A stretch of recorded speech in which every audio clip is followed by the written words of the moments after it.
नमस्कार दोस्तों। आज हम आपको एक ऐसी कहानी सुनाने जा रहे हैं जो न सिर्फ हिंदू धर्म की गहराइयों को दर्शाती है, बल्कि सूर्य की उत्पत्ति और उसके दिव्य रहस्यों को भी उजागर करती है। यह है महर्षि अंगिरस और सूर्य की उत्पत्ति की कथा। महर्षि अंगिरस, जिनका नाम वेदों और उपनिषदों में बड़े आदर से लिया जाता है, एक महान तपस्वी और ज्ञानी थे। उन्होंने अपने जीवन का अधिकांश समय ब्रह्म ज्ञान प्राप्त करने में व्यतीत किया। एक दिन महर्षि अंगिरस ने सोचा, जो सूर्य हमें जीवन और ऊर्जा देता है, उसका क्या स्रोत है? उसकी शक्ति और तेज कहां से आता है? इस सवाल ने उन्हें एक गहरे अनुसंधान की ओर प्रेरित किया।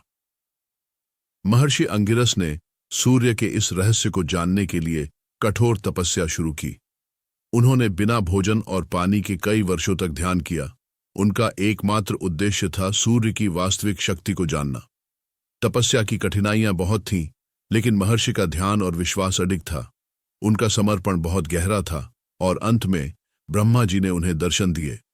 महर्षि अंगिरस को ब्रह्मा जी से यह दिव्य ज्ञान प्राप्त हुआ कि सूर्य केवल एक जलता हुआ तारा नहीं है, बल्कि यह ब्रह्म का प्रतीक है। सूर्य की किरणें न केवल पृथ्वी पर जीवन देती हैं, बल्कि आत्मज्ञान और सत्य की भी प्रतीक हैं। सूर्य की शक्ति का मूल स्रोत ब्रह्मा के आशीर्वाद में है। महर्षि ने यह भी जाना कि सूर्य का तेज न केवल शारीरिक जीवन का आधार है, बल्कि आत्मिक जागरण का भी माध्यम है।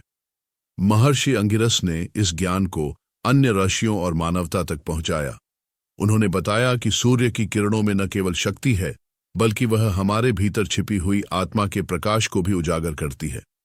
यही नहीं, महर्षि अंगिरस ने यह भी सिखाया कि जब हम सूर्य को श्रद्धा और ध्यान से देखते हैं, तो हम अपने भीतर के सत्य और ज्ञान को महसूस कर सकते हैं। तो दोस्तों, महर्षि अंगिरस की तपस्या और उनके द्वारा प्राप्त ज्ञान ने हमें यह सिखाया कि सूर्य केवल एक ग्रह नहीं है, बल्कि यह ब्रह्मा के तेज का प्रतीक है। हर दिन सूर्योदय के साथ हमें यह याद रखना चाहिए कि यह हमें न केवल शारीरिक ऊर्जा देता है, बल्कि हमारे आत्मिक उन्नति का मार्ग भी दिखाता है। अगर आपको यह कहानी पसंद आई हो, तो हमारे चैनल को सब्सक्राइब करना न भूलें। और हाँ, आप किसे आशीर्वाद समझते हैं, सूर्य को या अपने भीतर के प्रकाश को? हमें कमेंट में बताएं।